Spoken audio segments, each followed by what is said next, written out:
My experience with Guardian is actually really good. We found a little leak in our attic. It was very small, but it couldn't really be repaired because it's an old roof. It needed to be replaced. So we called Guardian to come and give us a quote.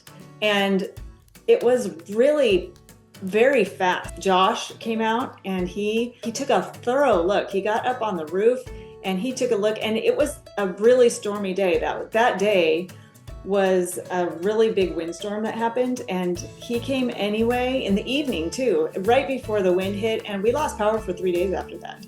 But he came and he looked over the whole roof, did a very thorough inspection, came and sat and spent a lot of time with us at our table, telling us what was going on up there and what Guardian could do for us and giving us options. And they worked really hard. It gets dark really early that time of year, and they worked into the dark, and we just were really surprised that they were able to work. I think it was Juan that came out and he inspected everything to see how they'd done. Thankfully they cleaned everything up, nails and everything, so nobody's got nails in their tires or anything. And we would definitely recommend Guardian Roofing to our friends and family.